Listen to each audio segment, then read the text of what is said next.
our chief guest today, Honorable Justice of Calcutta High Court, Justice I.P. Mukherjee, sir.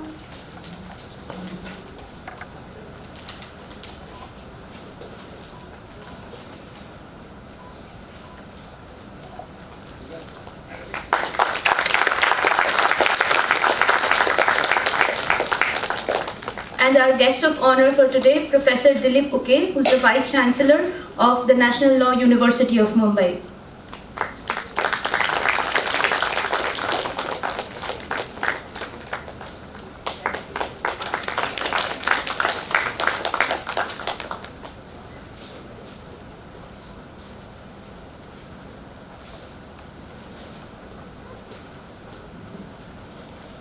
So let us begin the ceremony. I would like to invite our beloved Dean, Professor Deepa Dubey, to the podium to welcome the gathering.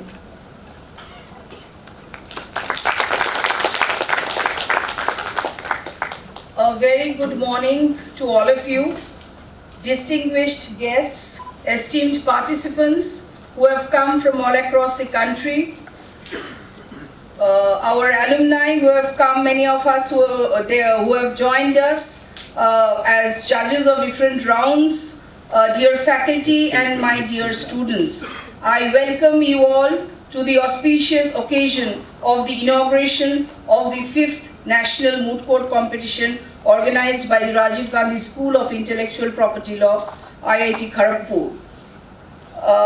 The immense significance of moot court competitions as an integral part of clinical legal studies for law students need not be overemphasized.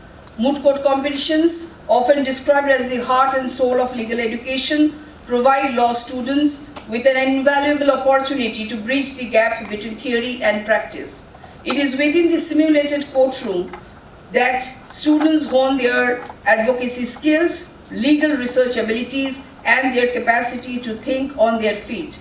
These skills are fundamental for any aspiring lawyer as they prepare to face the dynamic and challenging realities of the legal profession. The 5th edition of the National Moot Court Competition, one of the flagship events of this law school, is a testament to our commitment in fostering excellence in legal education.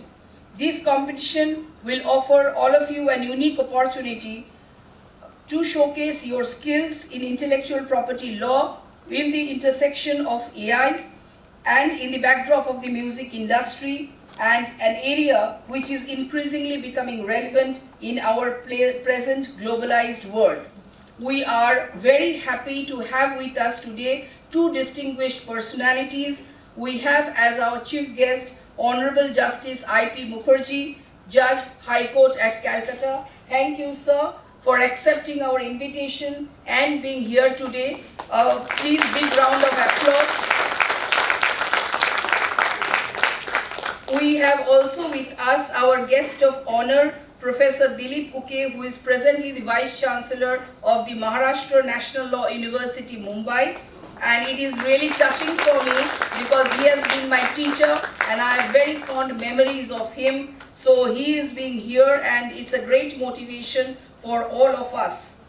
So as we gather here, let us celebrate the spirit of legal excellence and scholarly discourse that this competition embodies. With teams from various universities and colleges, I hope this event will be a platform for rigorous intellectual engagement and fruitful exchange of ideas. May this competition serve as a beacon of knowledge, fostering camaraderie and mutual respect amongst legal practitioners of tomorrow. We extend our warmest wishes to all the participants and look forward to witnessing your dedication and talent unfold throughout this esteemed event. I welcome you all once again and we look forward to a great learning and learning experience filled with enthusiasm and integrity over the next 2 days. I welcome one and all to the 5th National Moot Court Competition at the Rajiv Gandhi School of Intellectual Property Law. Thank you.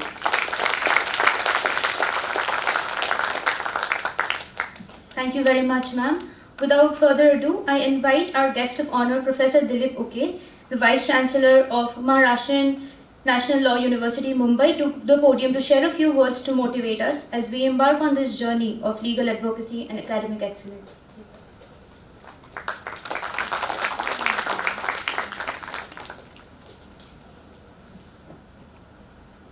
Chief guest of today's program, Honorable Shri Justice IIT Mukherjee, Judge of Calcutta High Court, Dean Institute of Law, Rajiv Gandhi, Intellectual Property of Law, IIT Kharagpur, Professor Deepa Dubey, Dr. Shreya, Professor Uday Shankar, all other faculty members of Rajiv Gandhi School of Intellectual Property. Dear student friends and participants and esteemed judges who are going to judge this competition right from the preliminary rounds. A very happy and good morning to all of you. At the outset, I thank Professor Deepa Dubey and her team for organizing such a nice moot court competition, the 5th National Law Moot Court Competition, National Moot Court Competition. More importantly, inviting me for this inaugural program. I would say my dream came true, which I was pursuing since last few years. Though invitations were there at least twice to 3 times, but I couldn't make it. And I was really keen and eager to come and see the campus as well as to meet all the friends over here. Dear friends, as now you are embarking on the journey, Dr. Deepa Dubey pointed out certain things why the mooting is important and why the moot courts are important. Honorable Justice Mukherjee sir is going to explain to you the nitty-gritties and nuances, final points of the mooting as well as the role of an advocate. As the great jurist Justice Holmes said, life of law is not logic, but it is an experience. I would say the same thing in some different way, that life of legal education is not only to learn law, but it is an experience. More importantly, life of moot courts is not only to compete, but it is an experience. Because experience only we can learn. Through experience only we can come to know several things. As now you are gathered here to compete for winning the trophy, you must have definitely prepared to the best of your ability. Honorable Justice Mukherjee sir is going to explain to you the things and nuances, as I have said, about the mooting and advocacy. What this competition provides you, it offers you first and foremost a platform for interaction with each other, platform and opportunity to learn new things. It is 100% true that suppose there are 15 teams which are participating, it is not that all the 15s are going to be winners. There will be only one winner. However, each one will be a winner if you take certain learning herefrom to organize your professional life in a better manner, in a better way. As you prepare nowadays this young generation, moreover, Rajiv Gandhi Intellectual Property School of Law, as Dr. Dubey also pointed out, the intersection between AI and law, technology and law. To some extent, it is an intersection, maybe in future it may be an integration also, who knows. The role of a lawyer in future may be reduced, role of a judge also may be in future reduced.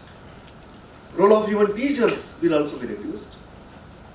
How we are preparing ourselves, gearing ourselves to overcome those or face those challenges which are being posed and will be posed by the advancement in technology, particularly in advancement in AI. I do not know the problem, nor as a matter of propriety I shall comment upon the problem which is there that is for the judges to give their opinion. But dear friends, as not even the piece of advice, it is my opinion that we have been talking just informally. When we prepare ourselves for the future life I mean for the professional life, this is the time, this is the period wherein you should invest your energy, your time for maximum reading. The real mantra of success, either as an advocate or a judge or a teacher or academician or an administrator, whichever, the real mantra of success is read, read and read. When we say read, read and read, it means that you should not read any other thing. When we say read, it means you must read the standard ones. Definitely, I am sure that you must have been doing that, the standard textbooks or standard papers, because otherwise so much literature is available in this market. Moreover, with the advancement of science and technology here. That is one. Secondly, when we gear up ourselves for either your career as an advocate or subsequently maybe judge, what is needed is that law is not that which is there only in a book. Law is not there only in a statute. Law is not there which is there only in the constitution, which is the highest law of the land. Rather, there is a law beyond the law. All of us know well, being the law students, there is a law beyond the law. And what is that law beyond the law? It is not the text which matters. It is not the text of law which is important one, which is relevant one. It is not the provision of the constitution or text of the constitution which is important one. What is important is, that is the law declared by the highest court of the land. Text may remain the same, yet the provision may undergo the change. Its application, its interpretation may undergo the change. Say for example, I will just give two instances. One is Article 21, all of us know well. No person shall be deprived from his life and personal liberty except according to procedure established by law. That's all. Even now at this moment on 29th March 2024, at this moment the provision is the same. Article 21 textually is the same as it was. Yet we know well, post Maneka, from Maneka Gandhi onwards, its interpretation and its application has undergone a complete change, a sea change. We essentially need to read the word due there as it was read by the Supreme Court, because that is the law within the meaning of Article 141. As Article 141, law declared by the Supreme Court shall be binding, not only upon the courts, but upon everybody, including the parties, including the administration. So Article 21 is to be read that procedure established by law, that due process of law, that is one instance, wherein the word due is not there, yet it was read by the Supreme Court. I call it, we also know well, that is nothing but a kind of an informal amendment of the Constitution. Without inserting the word, without adding the word, it was added and it is being implemented since then. Another instance, another facet is Article 356, SR Mumbai, 1994 when it was decided. Article 356 textually remains the same even now. That whenever there is a failure of constitutional machinery in the state and the President submits the report that there is a failure of constitutional machinery in the state or otherwise. Or otherwise means even in absence of the report submitted by the Governor to the President that there is a failure of constitutional machinery in the state. Even in with the absence of the report of the Governor, it was possible and it is possible otherwise then to impose the precedent rule under Article 356. Rather, it was happened so in the year 1991 in Tamil Nadu. The present Chief Minister's father was the Chief Minister. And then Governor refused to submit the report that there is a failure of constitutional machinery in the state. Yet, the President had imposed the precedent rule under Article 356. It is just because of the word otherwise. However, in Bombay, when Supreme Court decided the matter, it has refused to read the word otherwise, and the report from the governor that there is a failure of constitutional machinery in the state has been made as mandatory. The word which is there, Supreme Court refused to read in Bombay. The word which is not there, Supreme Court read that word. So both the laws. So hence, there is a law beyond the law. In view of this, it assumes the significance for you, important for you, to read the original judgments, original decisions, because they are not merely the decisions you do cite and you will cite when you argue the matters now. But when you read those decisions, go into the deep down of those decisions, what lies underneath in that, and then come out. This is not an occasion to talk about that what is binding, what is not binding, what is ratio, what is arbiter. You are well versed with that, hopefully. What is per incurem decision, you must have been well versed with that as such. This is not the forum to tell you about that. But these are the technicalities which are necessary to know. Hence, in view of this, your preparation, not for the moot court competition, as a professional. When I say professional, maybe as an advocate, maybe as a judge, maybe as an academician, wherever you go, whichever position you may occupy, you must know the real law in detail, in deep as. Because why the original judgment? Don't rely upon only the technology. That is a kind of a supplementary, I would say. But original decisions, the flavors of those decisions. One may wonder that how come the decisions could have the flavors. You have heard and you know the flavors of now summertime ice creams. But how the flavors will be there? Yes, flavors are there. If you read Justice Krishna Iyer's judgments, you will find the flavor of humanism, compassion, humanity, human rights. We read Justice Ochinappa Reddy's judgment, we will find the flavor of social justice, social commitment as such. Likewise, in view of this, it is necessary to read those original judgments. As I said that this is not an advice, otherwise also advice is never to be binding. This is just my own personal opinion which I wanted to share with you. Yes, of course, the skills of advocacy, skills of arguments, skills of preparation, it inculcates, it provides to everybody. As you will pass out after a year or so, whichever year you are, you will obtain the degree. Dear friends, I want to break those barriers in saying that. I am not talking about moot court competition simplicity. I am going beyond that. Because Honorable Justice Mukherjee, he will deal with that. Wherein all of us are, dear friends, not only students of law, all of us are the citizens of this country, members of this civil society or civilized society. We are celebrating 75 years of the Constitution,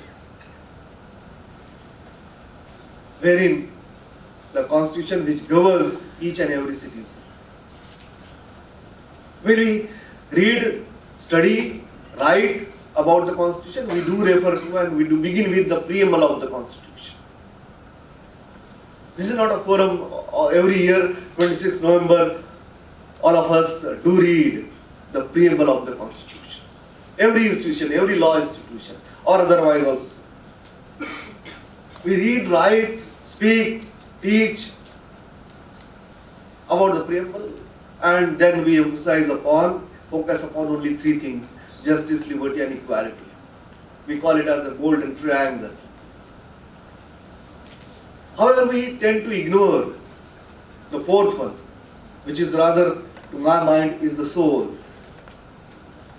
that is the fraternity. Fraternity and assuring the dignity of individuals, which is no longer a concept, which is no longer a principle, which is no longer a philosophy. Rather, it has been made as a fundamental duty under Article 51, capital A, small e. Fraternity is ultimately what? Fraternity is nothing but the common brotherhood. Whose duty it is? Is it the duty of the Constitution? Is it the duty of the Parliament or the Supreme Court to assure the dignity of individuals? Is it the duty of the legislatures? It is the duty of each and every individual human being, not only of a law person, but each and every individual human being. Unless we treat each other as a human being with equal respect, as we have rights, others also have a right.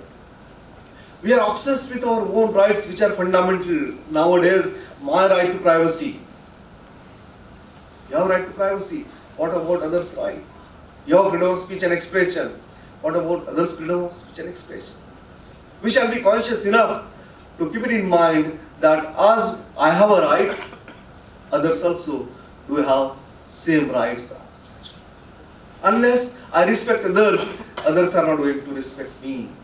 In view of this, it is necessary that how the society will be civilized one, will become civilized one. We do call it as Amrit Kal. Where is that Amrit? Where is that elixir? Still we find elsewhere some kind of discrimination based on caste, religion, region, language, gender, sex. Whose duty it is to remove? Not the Supreme Court, not the Constitution, not the Parliament. It is the duty of each and every one of us. If at all we are conscious enough, we shall undertake and we shall observe this duty in a careful manner. Dear friends, at the end, I would say that you are young, you are innovative also, you are imaginative as well. I am well conscious enough that I am not addressing the students of law who are competing in this constitution, in this competition.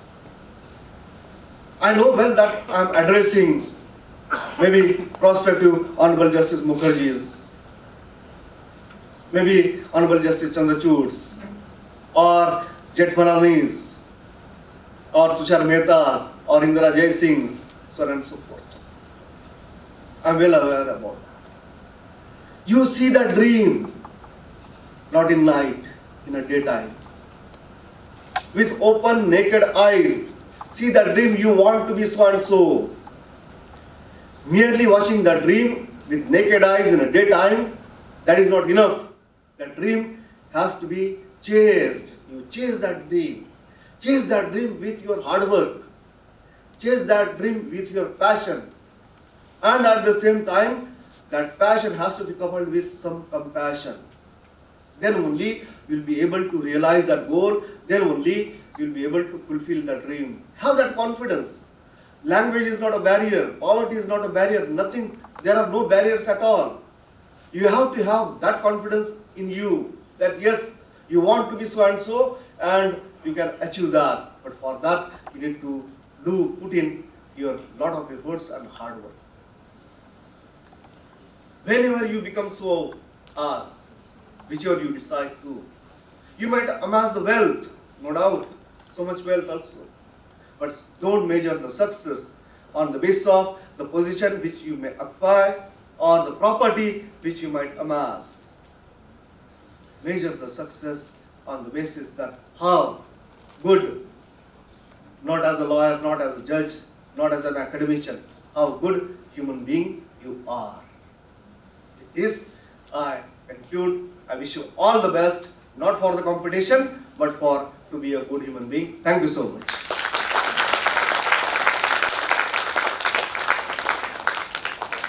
Thank you very much, sir, for those inspiring words. So we have the privilege of having with us today Honorable Justice I.P. Mukherjee, Judge, High Court at Calcutta. I request Honorable Justice Mukherjee to address the gathering and share some words of wisdom to inspire the participants and the others alike.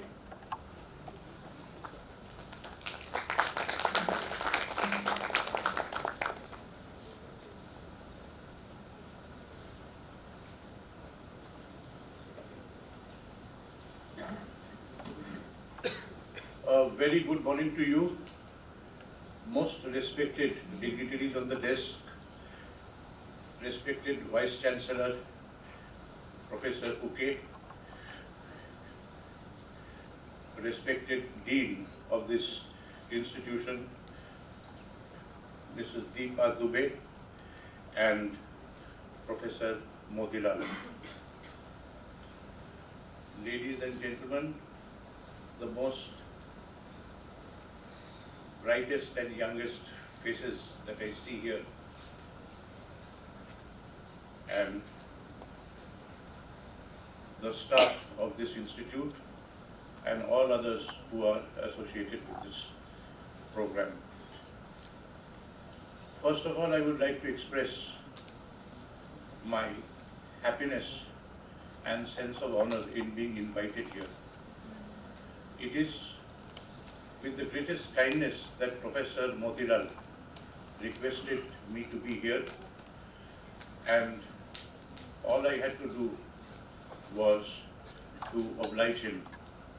And having come here, I have received the greatest hospitality of Professor Dubey, Professor Sarkar, and many others. My memories of this place takes me back quite a few decades ago, when my elder brother used to be a student, an engineering student here, and I, along with my parents and brother, used to visit this place, and also my grandmother used to visit this place to see my brother. I find that it remains more or less the same, of course, with a few changes, which modernity is bound to bring. But students on cycles and students walking up and down the roads here were quite common sight then, and it is quite common sight now.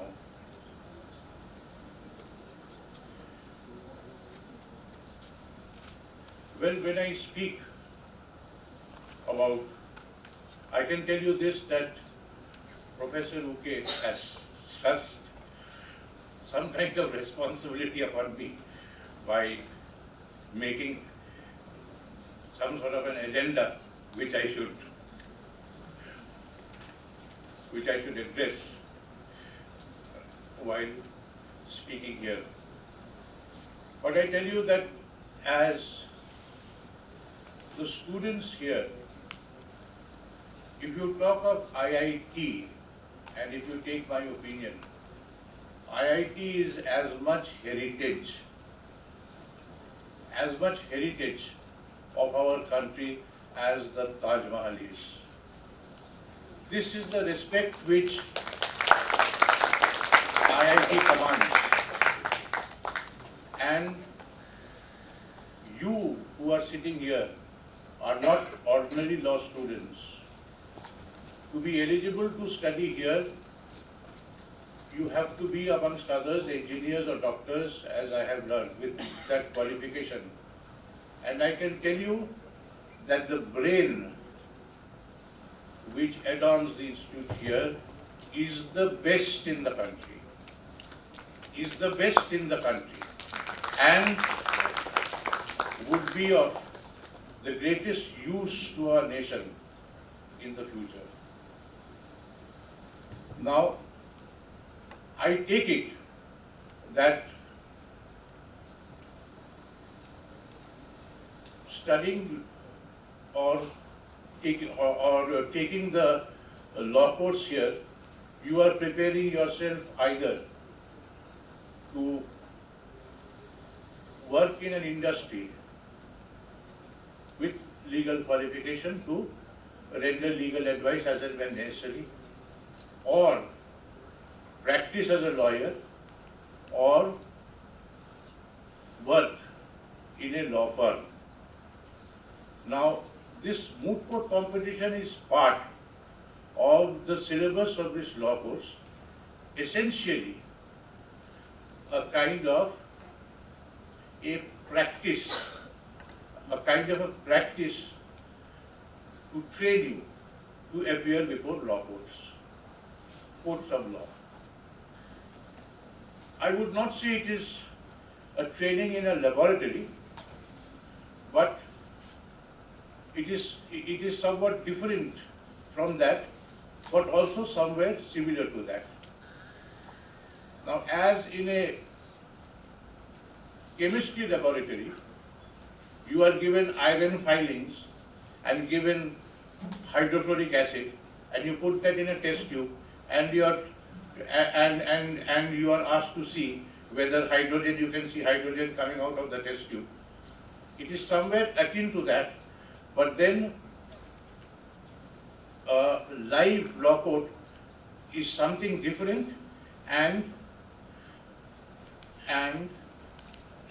something which does not fit into the practice that you undergo in a moot court. But then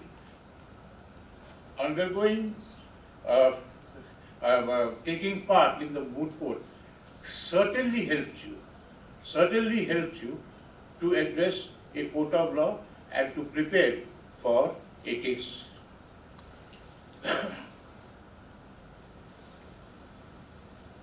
Now, as I would put it, that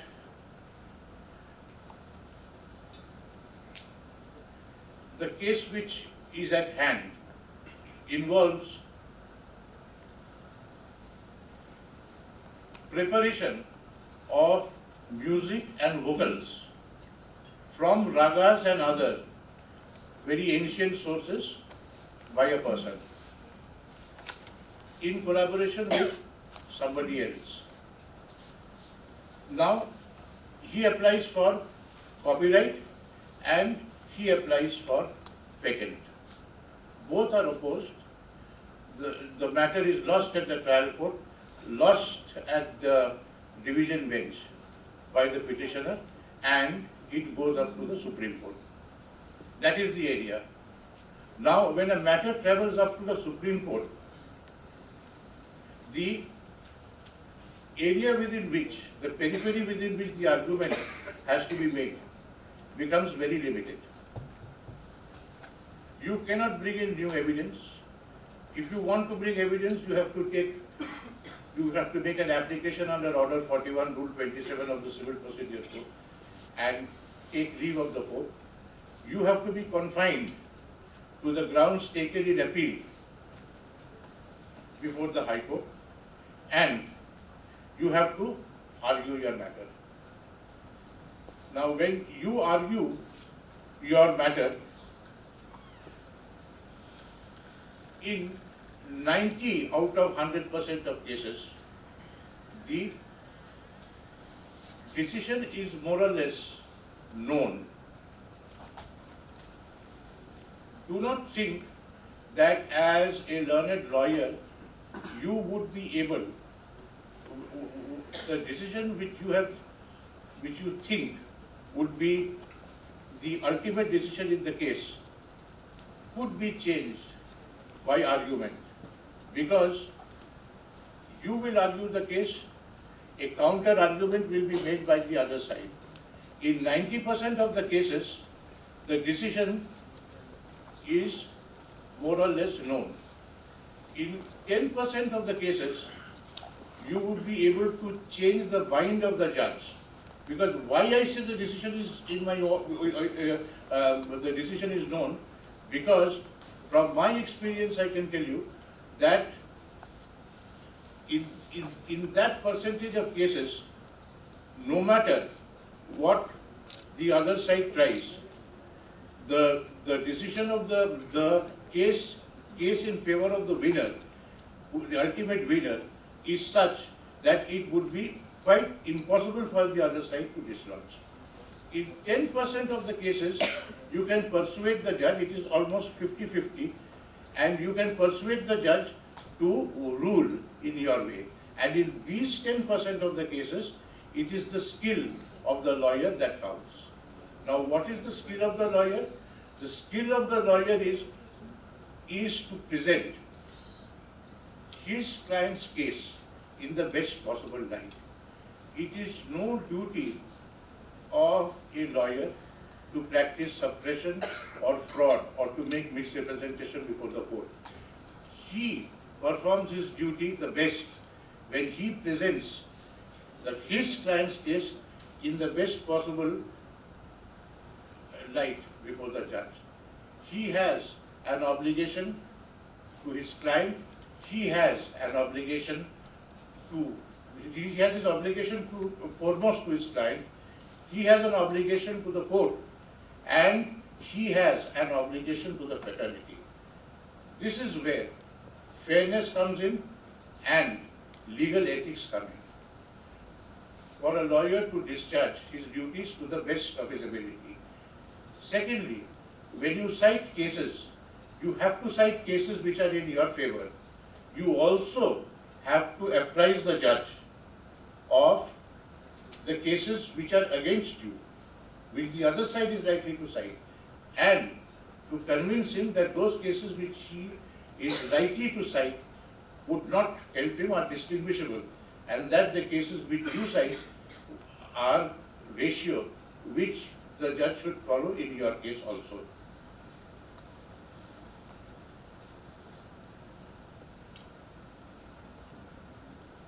And more importantly, please remember that advocacy is not debate. Advocacy is not oratory.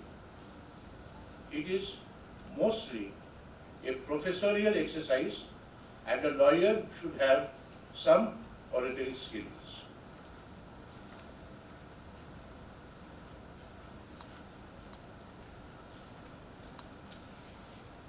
Now, as far as the case in hand is concerned,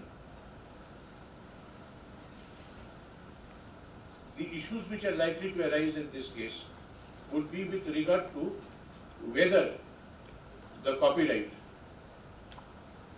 is at all sustainable or not, or whether it is something on which copyright is claimed which is not at all something innovative or new, and that it is obvious and known to the world, so that there should be no copyright attached to the musical work or raga. Secondly, as far as the patent issue is concerned, it should, the case of the petitioner is likely to be that he enjoys a patent. The case of the respondent would be that the patent, if granted, is liable to be revoked because the computer program or the device of which patent is claimed is not something innovative or new, or a new device, but it is something which is very usual and not patentable. The third issue which would likely to arise, whether the patent which is registered in a foreign country, those patent rights can be enforced in our country. Of course, there is also the issue of territorial jurisdiction, the jurisdiction of the court, the power of the court to pass an order of injunction.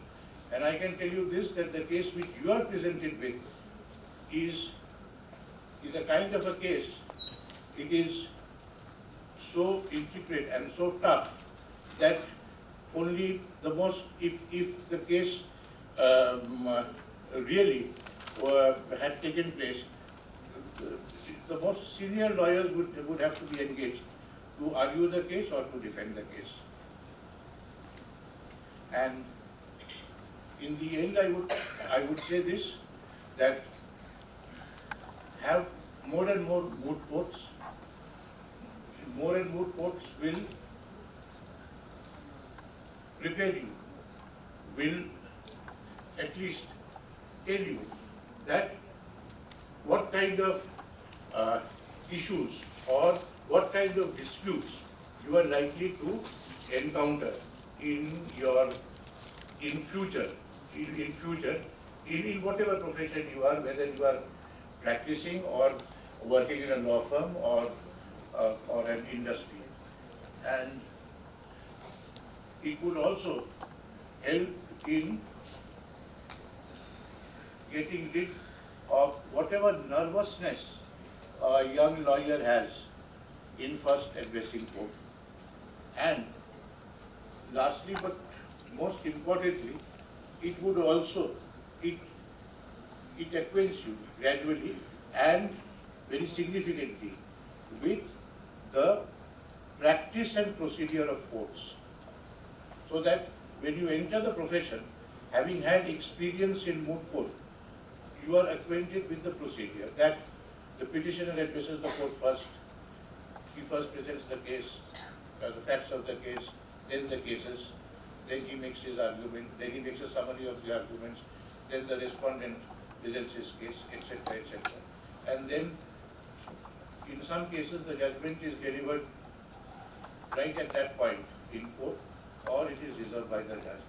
That experience you get, but then also remember this, that this is a kind of a mega laboratory where you are being you are gaining experience. But when you enter a court, it would be like entering a steel plant. Entering a steel plant where you would actually have to take part in the how iron is being converted into steel. So this is it. Thank you very much. It is a great pleasure addressing you. Very happy for next part of the day, evening. Happy Easter and Jai Hind.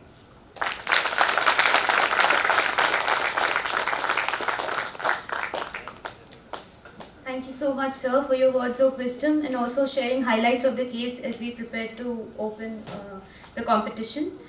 Now, I would request Professor Dubey and Professor Matilal to felicitate our guests. Professor Dubey, if you could please felicitate our chief guest, Honorable Justice Mukherjee.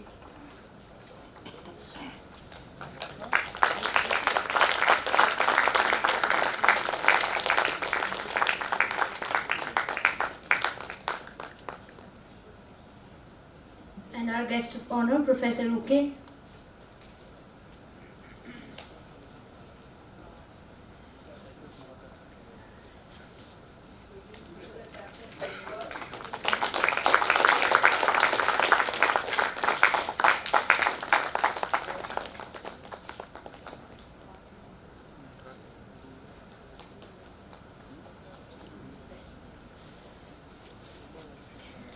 Well, the National Moot Court Competition of IIT Kharagpur, or NMCC as we call it, stands as a testament to the enduring values of legal education and the vital role it plays in shaping the budding lawyers in the country. We have gathered to witness aspiring legal minds engage in rigorous debates, deliberate over complex legal issues, and hone their advocacy skills. It is a platform where theoretical knowledge meets practical application, where arguments are crafted with precision. As we embark on this 3 days journey together, let us uphold the highest standards of professionalism, civility, and respect for one another. Let us embrace diversity of thought and perspective, recognizing that it is through dialogue and debate that we enrich our understanding of the law and its impact on society. Let us approach each round of this competition with humility, recognizing that true learning often arises from the exchange of ideas and the willingness to engage with viewpoints that are different from our own. So I would request Professor Matilal to kindly deliver the vote of thanks.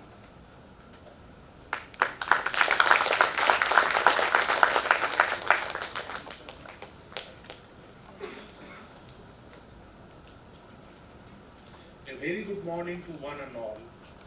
It's a matter of great honor and privilege for me to propose a ceremonial vote of thanks on the occasion of the inaugural occasion of the 5th National Moot Court Competition.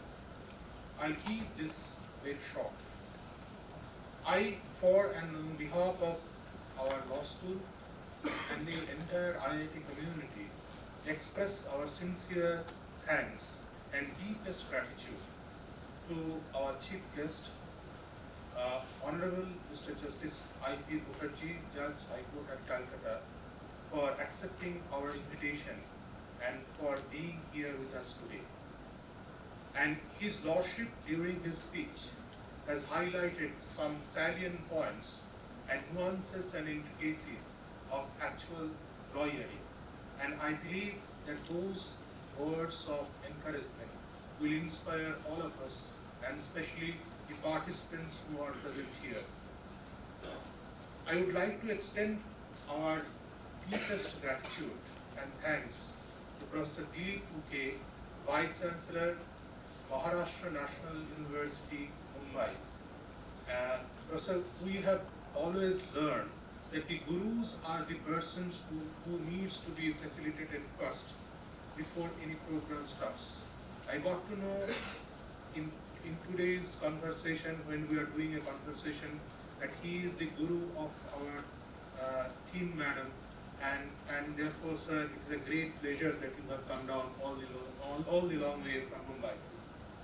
Now, I must thank actually our Dean, Professor Deepa Dubey, and all my brilliant colleagues, because all my colleagues actually, their invaluable support has made it possible to organize such a huge event after an interval of almost 5 years. And it is actually, I would be failing to my duty. The real superstars of today is the research scholars and the students of our law school. And they have prepared the golden thread that binds all aspects of the moot court competition, and all components they have arranged in a meticulous details. Now, the participants who have come down from almost all parts of India, those brilliant minds, you have come with an insatiable desire to actually expound unexplored domains of law and technology. And as actually Justice Mukherjee has mentioned in his speech, that actually you have to understand things, and which I often tell to my students, because Lord Tennyson, the famous English poet, once he said that words half reveal and half conceive the soul within. Now it is an exercise to unearth the soul within, and that is the exercise of expounding the scope of the new dimension. I must extend my sincere thanks and gratitude to all the ministerial staff of our office and all the support staff.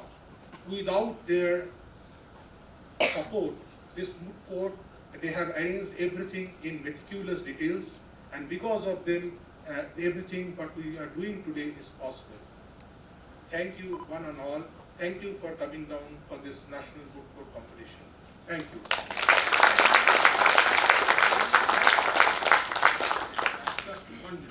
One minute. We have received support from various organizations, and to name them, actually it would be a good idea to name all of them. Our knowledge partner is Agarwal et al. And Takeoff. And then we have our strategic partner, ITAG, GIPC, BR Cafe. Our media partner is Law Octopus and Light Law, and our legal partner is Manupatra, who is providing us all the kits which you have already circulated. Thank you so much. Thank you. Thank you very much, sir. With that, the 5th version of NMCC is declared officially open.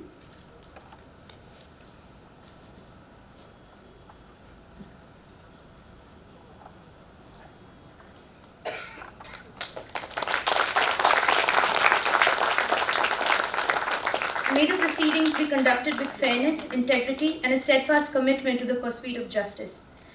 With this, I would request all the researchers of the respective teams to move to room number 115. Vijay will escort them.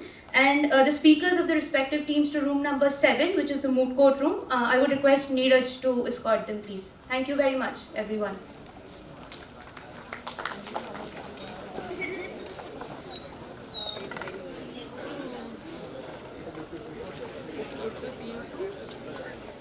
Good morning, sir.